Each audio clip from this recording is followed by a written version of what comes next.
choices. Imagine you've been in a car crash that's killed your daughter. Is she okay? Is she okay?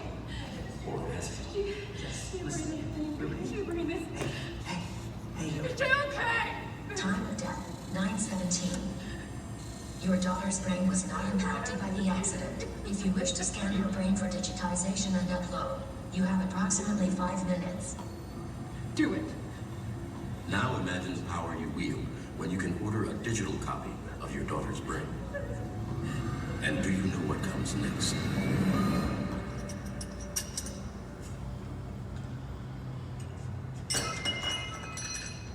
Hi, Dad. One day delivered to your doorstep is an artificially intelligent android that will act, look, emote, just like your daughter. Every memory from birth on will remain intact, but she'll also be a walking computer with access to all the world's knowledge. This is what your world will look like. This is the future of artificial intelligence.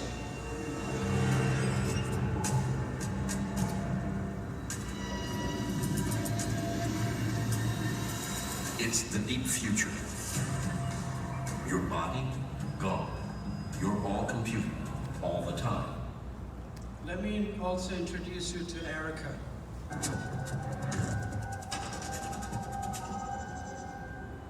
Hello there. May I ask your name? Hi there, my name is Ignacio. It's nice to meet you, Ignacio. So, what country are you from? I'm from Canada. It's pretty cold there, eh? Meet Erica the android. She or it, depending on who you ask, is one of the most sophisticated humanoids ever designed. And she's giving us a glimpse of what a year-million AI might look like. Modern computers are adding machine. They add very fast, giving the illusion that they're thinking. So this really is the future, and many people thought it's a science fiction. Actually, many aspects of these approaches are already, we are knocking at the door, and Elon Musk once said that you are summoning the devil. I wouldn't show here because I will get in a lot of trouble, but I will tell you where we actually are at this moment and what has been done. Many of people who have attended my talk before, they probably know all of this, but I think there are so many young people here. We would like to really get their brains excited and to give them a challenge, which is really formidable, but this is really, because there is no treatment for any of the brain ailments. We manage those patients, we cannot really treat them. There is nothing you could do. Stem cell therapy doesn't work in the brain because those cells turn into tumors. So this really is the idea. This is your future doctor, right? आबादी डॉक्टरों की जो बढ़ती रही यूं ही घर घर सदा लगाएंगे बीमार कोई है. So these doctors, you already saw many of them in operation during COVID-19, where the little robots were actually going and serving as nurses in the hospital. So I think the things are changing really enormously. Robots are making entry into the hospitals.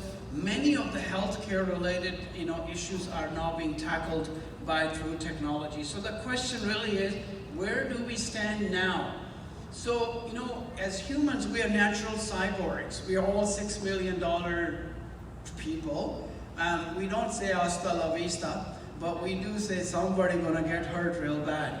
So we as humans actually have the natural tendency.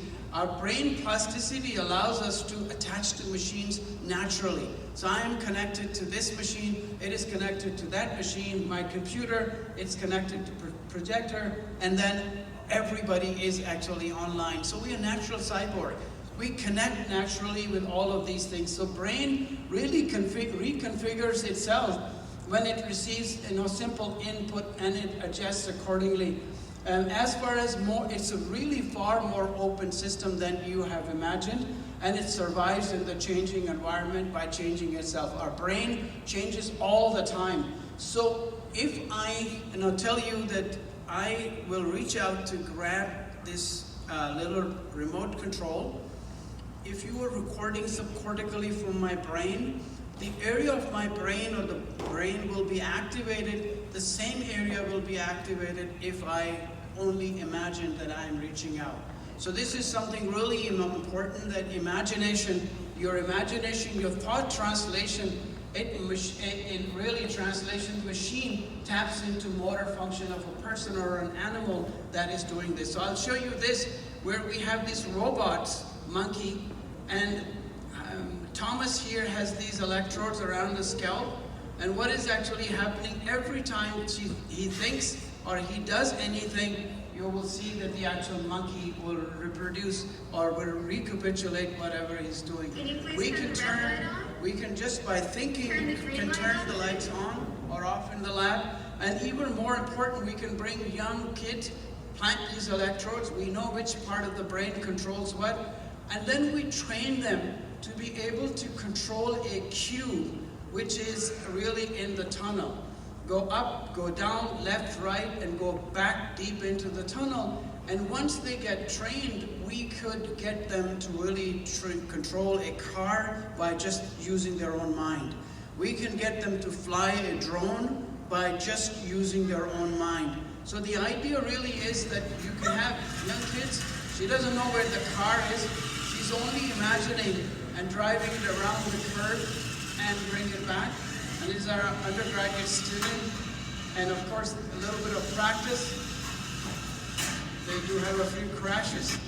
You get the graduate students, and they can really drive a car much better than what you see Google car, with really exquisite accuracy. We can also use the same approach to fly a drone in the lab. We make sure that Dean is not around because we're not allowed to fly a drone inside the lab. And then we couple these drones with little sensors, and these sensors are talking back to the electrodes that are mounted around the scalp of an individual. And a constant navigation will tell you turn left, turn right. I think I am seeing something really important and precious, which is microscope. And you can see that the actual sensor is communicating with electrodes mounted on the brain wirelessly through a remote control, which is the actual brain cells and it themselves. So you can imagine, how this technology could go. We could also use the augmented or virtual reality or mixed reality for people who have post-traumatic stress disorder to send them back into the situation with a healthy outcome afterwards. People who have bipolar disorder, schizophrenia, and even really learning tools that you could use to be able to really do something very, very cool. So the idea was that can we use disruptive technologies and start planting, interfacing a semiconductor chip with the brain or the brain cells, which was really a crazy thought. But we know a great deal about the number of these brain cells. We can take these brain cells out, we can grow them on a chip, and then the idea is to create the networks that we really want ourselves. And these brain cells, they will talk to the chip, they're very happy, and also when they come together, one brain cell will tell, hey, how you doing? What's up? And this language that we begin to decode allows us to be able to really record from large networks of brain cells.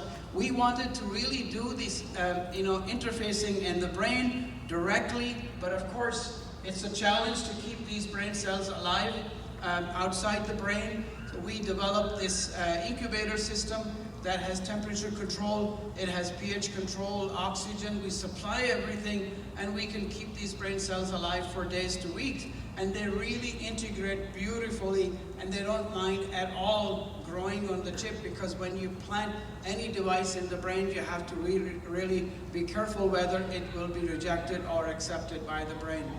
So we can grow large networks of brain cells. We can actually monitor the activity. We are currently negotiating with Air Canada, whereby we will grow